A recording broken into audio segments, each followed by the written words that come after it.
All right, Rich, we're back on the Andre Duke Show with Carter Smith. How is it going, my friend? It is going good, Duke. How is it going your way? Oh, can't complain. One of the more fascinating things that we have going on is Kent State wins the wagon wheel back. In overtime, baby. What a thriller. Go Flashes. Um, I don't know. Are the Flashes eligible? Are they going to be bowl eligible? So they're 4-6 right now. They got to win out, and they can be bowl eligible. Well, then there we go. That's all we need. Yeah. That's literally all we need right there. So apologize to everybody. The last couple of days I've been running late, but if you can do us the biggest favor while you're here, hit that like and subscribe button. I know we have a lot of people that watch it after the fact, so there is that. But jumping right into it, the LSU thing, looking like an abject train wreck. I know we've kind of went over this a little bit, but it's very bizarre what's going on. Yeah, it's not looking good. In my opinion. Yeah, they're not wanting to pay the buyout. Yeah, I guess they're gonna try to fire him for cause. Yeah. I guess let me know how that works out for you.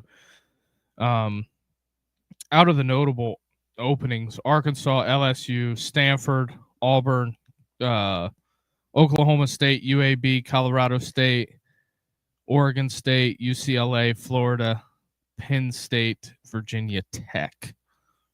Notable programs. Yes, programs that are in search of a head coach. Speaking of Arkansas, I did come across something on the Twitterverse. I don't know if there's any truth behind it, but James Franklin down to Arkansas. That is something I posted a short about that, and it got a lot of feedback from Arkansas fans saying, "We don't want Franklin. We don't want Franklin."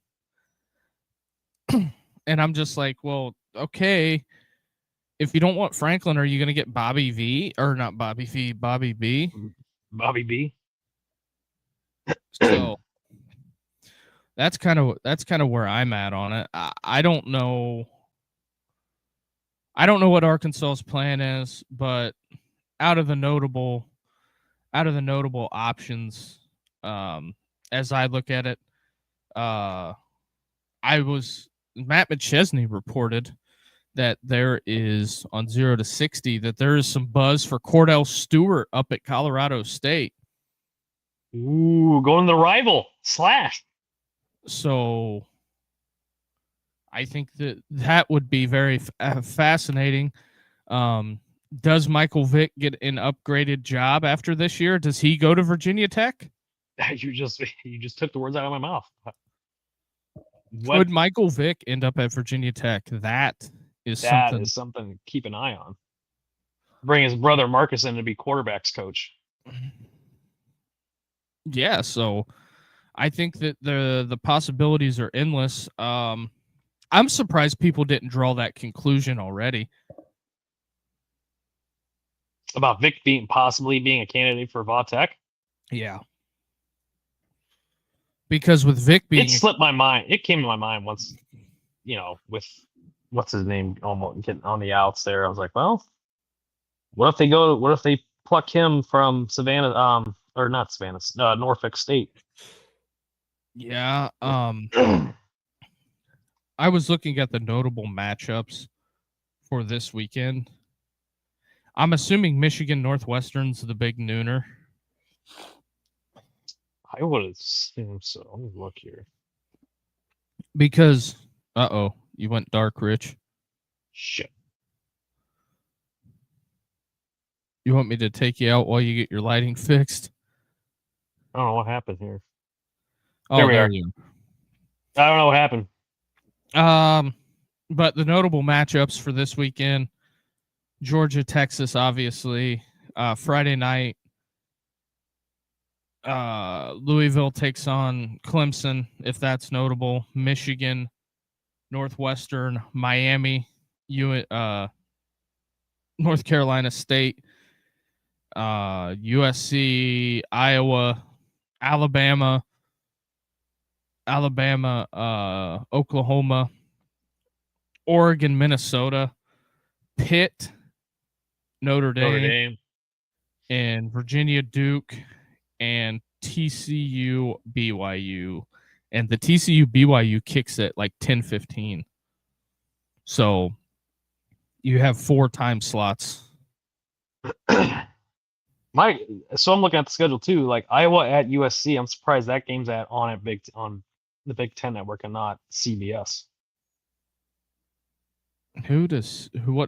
What did CBS take? Probably Michigan State, Penn State.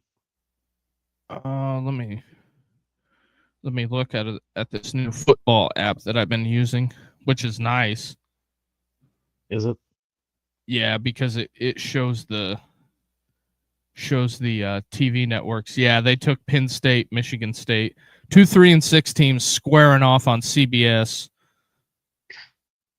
Has CBS had the biggest fall off in college football network wise? Yes, sadly, yes. I'm going down to Columbus Saturday night. Oh, you're going to the game? Yeah. Go watch Jerry Neuheisel and the Locks play. Yeah.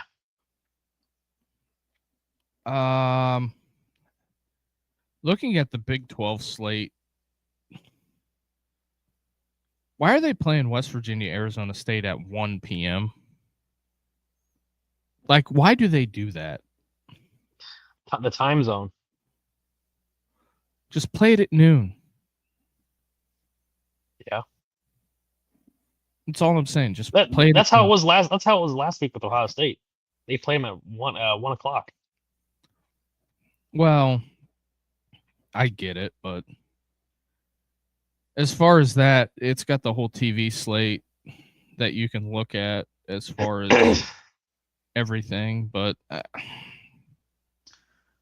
do we have a clear candidate in the Heisman yet? Because I don't. I'm not impressed by Mendoza. Yeah, it was a thrilling win last week, but Penn State. I mean, they're a shell of the formal pre-ranked number 1 team of the nation preseason. I think that just looking at it, I don't think we have a clear Heisman. I think it's between Mendoza and Ty Simpson.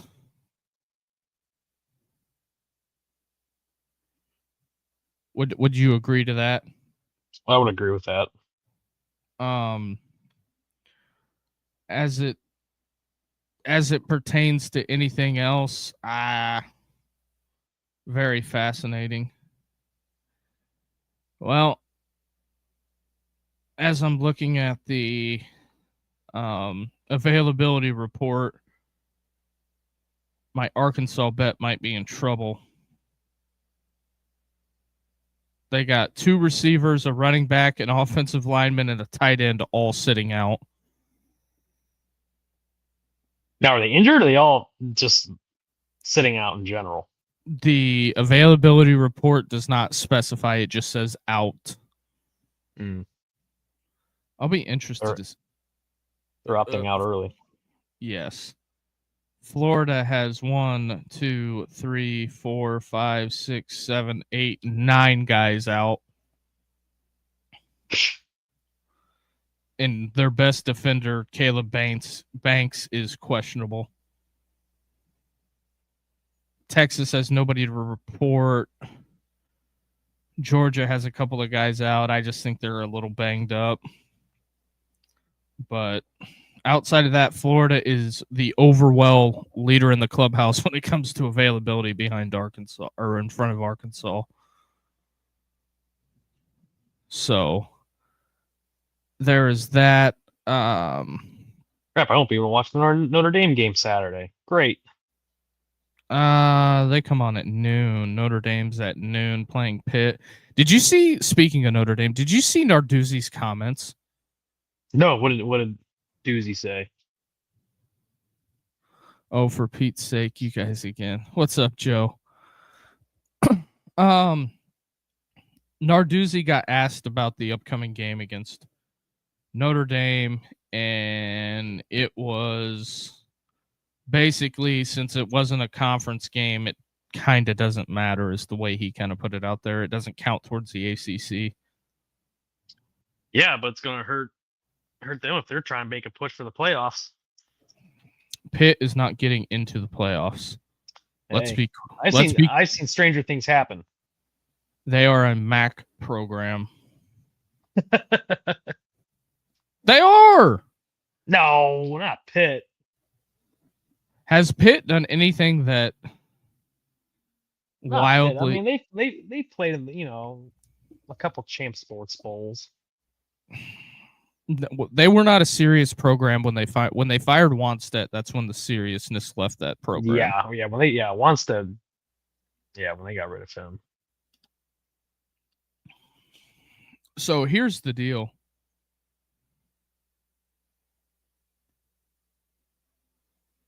Is the Michigan State stuff, did they turn themselves in? For what? They got 14 wins vacated. For what? I guess recruiting violations or something. You think Jonathan Smith's gone? I think that they need to wholesale tear it down and rebuild it. Oof.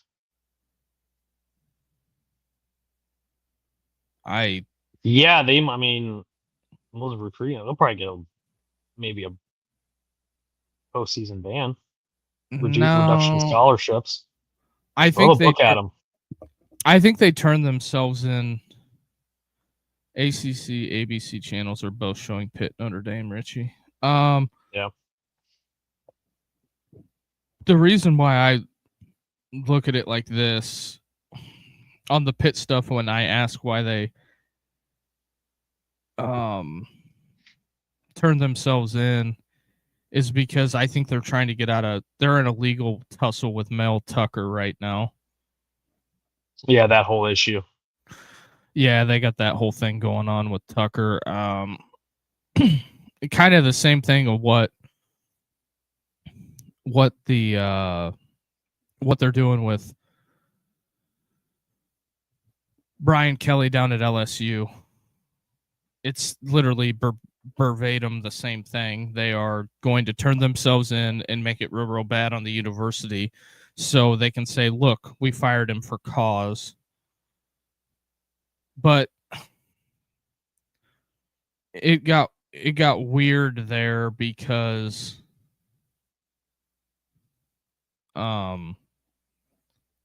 they're saying he got fired for cause, and then Kelly is saying he was never formally fired.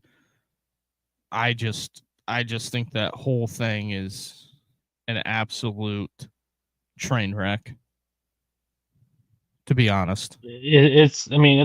It's gone downhill fast in what, the 3-4 years he's been there. And then but we all saw this though. It's just how everything is. His personality. Yeah. And I think that, I hate to say the guy that want to be one of those guys that told you so, but I'm not shocked. Joe says I watched the SEC channel last weekend and they played the game with the stadium announcer and called it Skycast. I loved it, not having to listen to ESPN announcers. Yeah, the announcing is rough because they dance around the bad officiating really bad. Yeah, there's some announcers I'm just like mute. We got some action going on tonight, Duke. Oh yeah, that is right. We got Buffalo and the Buffalo Bulls and the Central Michigan Chippewas. I guess Indiana's hosting a 5-star wide receiver this weekend. Ooh. And also this is just my thing. What is the deal with the Penn State people hating Signetti? Is it because that it got shut down early? He wasn't coming to Penn State? It has to be. I mean, what do you expect when a guy just signed a lucrative extension? He's not. He ain't going. Yeah, they're just all been out of shape because they're in rebuild mode. It's it. But it's Well, truth. I don't even know if it's rebuild mode. I think they made a decision that they made. They should have made that decision at the end of the year. Oh, Not wholeheartedly, they should have been not midway through the season. I mean, you still got ball games to play. I just think that going into it, it was whether they wanted to fire Franklin or not. I think they fired him like 5 years too late, but whatever. They let him win a bunch of football games there. And some Right. people were not fans of firing him. And he took the team last year to the semifinals, and you can midway through. Yeah, like you said, like you said, it could have been 5 years too late. But based on what the success he had last year, to me, they're going to put the program back 2 to 3 years at least, so they can get it going. Oh, well, and here's the problem. All the people you want to hire that are wildly successful are going to be in the playoffs. Yeah. Unless you go to a coordinator outside of there or a group of 5 head coach. I find it very fascinating that they make that decision. The decision is made, and now here we are. Now you have to live with the decision. Correct. Although I think it's going to be fascinating to see what the LSU crowd turnout's going to be for Saturday. Oh, that's. You think I think half capacity, half full. Do they get to 50,000 people? I think it's 46,000 is the magic number. Man, I don't know. It's going to be tough because I seen tickets going as low as $9. I had a short about that. $9 tickets. Wow. Jeez. That's as low as you can go for LSU games. Well, I mean, see, that's the problem. When you have a stadium that's that big, it tends to look very, very empty. Imagine what the horseshoe would look like. Yeah. Like the big house, whenever Michigan gets blown out, they just vacate quickly. Yeah. Nothing to see here. We're done. The top 3 games last week were LSU, Alabama, 7.5 million. Penn State, Indiana drew a 6. And then CBS finally cracks the top 3 with Oregon, Iowa at 5.4. That was a good game. So I find it fascinating that they got it there.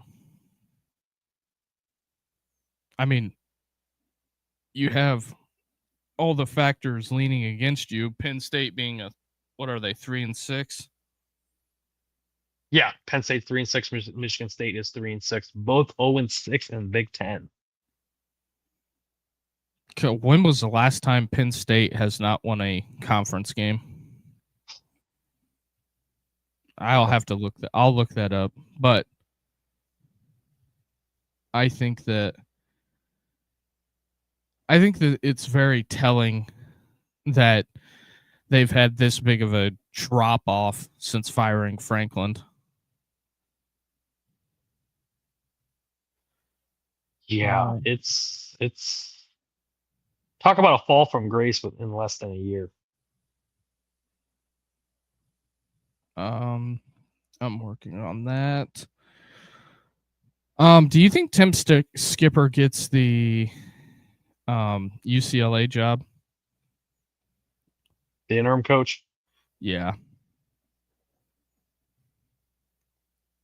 You don't think they go with Neuheisel's kid? As the head guy? Yeah. Maybe. Maybe they'll get it's so hard to tell with these administrators with these interim coaches what they'll do. They may even go have their own search party and find somebody else. Probably from maybe from the pros, try to pluck somebody from the pros, like a coordinator or something. This could be the first time since '93 Penn State would not win a conference game.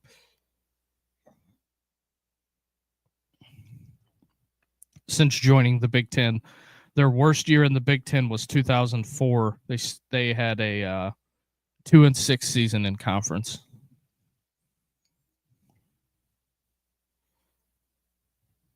So just think about that.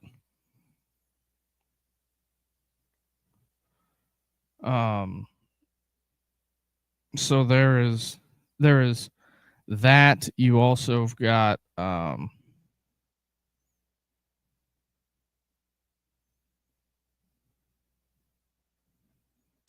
man, I don't know. What were your thoughts on the rankings last night?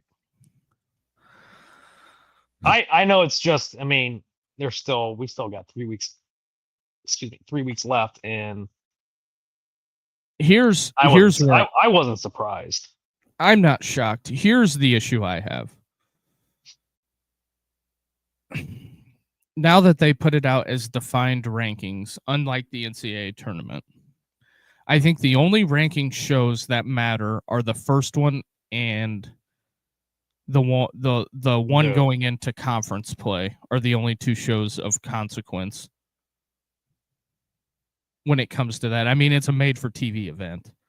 Oh, completely, yeah. I was watching it last night when I was had something going on.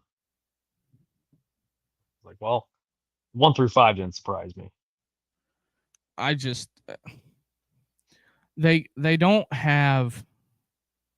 See, this is the problem with college football. The 3 weeks leading up to rivalry week, there's not hardly any big games that are in there. Mm-mm. Like this week, you got Oklahoma, Alabama. That could change the playoff picture. Texas, Georgia's the biggest game. But like Ohio State plays UCLA. What are we going to learn from that?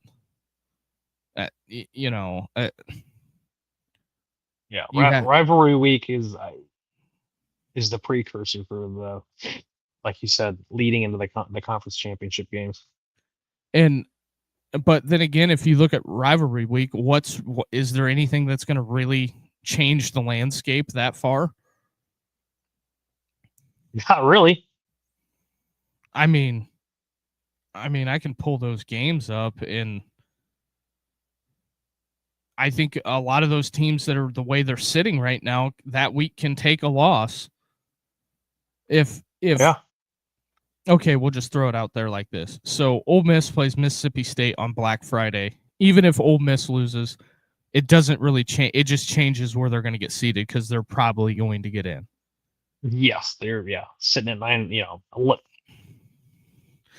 And Georgia Tech changes it a little bit on possibly Georgia Tech getting in, opposed to where Georgia would be ranked. I think that game means more to Georgia Tech than it does Georgia. Right. And then you scroll down Indiana playing Purdue. That's going to be a bloodbath again. It's Cignetti's probably going to put 80 points on them. Yeah. Texas A&M, Texas. Depending on where Texas is, if they lose to Georgia, I mean, their playoff hopes are over, in my opinion. Nothing of consequence there. And then you have Alabama, Auburn. It would just change where Alabama would get seeded. LSU, Oklahoma, both those teams will be out. I think LSU will be a corpse by then. The only game that really hinges on anything realistic. You think Ohio State, Michigan? Even if Ohio State loses, they're still getting in the playoffs. They're still getting, yeah. It just changes where they're seated. Yeah. I mean, I agree with you. Tennessee, Vandy. Tennessee, for all intents and purposes, isn't going to make the playoff. Vandy needs that. They need to win that. They got to beat Kentucky. Right. Yep. They got to beat Kentucky and Tennessee to get in the playoff. I don't want to bet against Diego Pavia. I think that that's an interesting endeavor there. And then you have, I mean, Notre Dame obviously is going to kick the shit out of Stanford. I have seen some weird stuff, but BYU plays that week. They played 4 and 5 UCF. Mm-hmm. Snoozer. Miami, Pitt. They gotta. I don't know what the ACC is going to do. That picture, I just that one's the tough one to pick. Here's where I'm at. Here's where I'm at on Miami, Pitt. I don't know if that game's going to mean anything as I'm looking at it, because Pitt's going to lose this week. They're going to most likely take up their third loss. Miami, I don't put it out of the realm of possibility for Cristobal to Cristobal. You could have 2 8-3 teams playing in that game, and subsequently, it doesn't matter. It really doesn't. Oh. So I guess we'll see, but do you, I mean, hypothetically, what if all chaos breaks loose to Latin? And this is just hypothetical. What if we do see a 3-loss team get in the playoffs? I know people in Big Ten country, because it most likely will be an SEC team, and people in Big Ten country will lose their minds.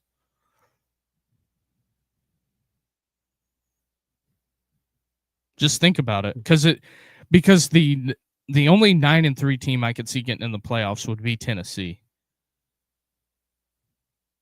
But here's the deal: do you put 9-3 Tennessee in over 10-2? Let's just say Pitt wins out, or Miami wins out. Do you put a 9-3 Tennessee in over 10-2 Miami? Did Miami win their conference? In that scenario, I don't think they can get in the conference championship because of the losses.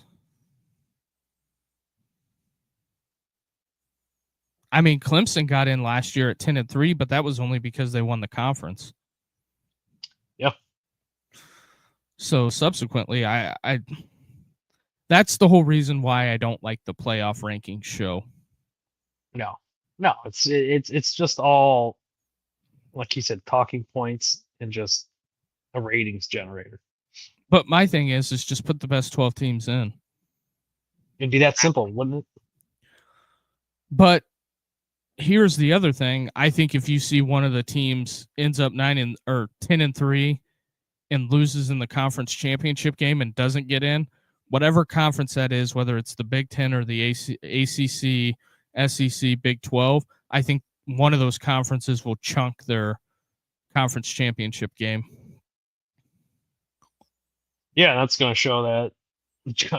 That's the other thing. Conference championship games are going to be starting to be meaningless, which essentially they kind of are. I mean, now we're at this point in the game of college football. I also think that you're going to see one of either the ACC or Big 12 increase the number of conference games. I think if it goes from 9, it'll go to 10. And I think the group of 5's going to get a big squeeze here soon. It may not be next year, but it's probably going to be the year after that. Right. That's just my opinion on it. But we got a quick show in tonight. 30 minutes. Yeah. Rich minutes. hung in. Yeah. Crazy couple days for us, but it all worked out. Yeah, that's so good. That's good, man. Got any final questions to leave the chat with tonight? Who's your Heisman pick? I guess that could be the question. And I'll wrap this up. So appreciate everybody watching. It was a short show. A lot of moving parts behind the scenes we got going. But also, if you can do us the biggest favor, hit that like and subscribe button and answer the question in the comments. Who's your Heisman winner? So with that being said, we'll go ahead and get out of here, and we'll talk to everybody later. Have a good night, everyone. Have a great night, everybody.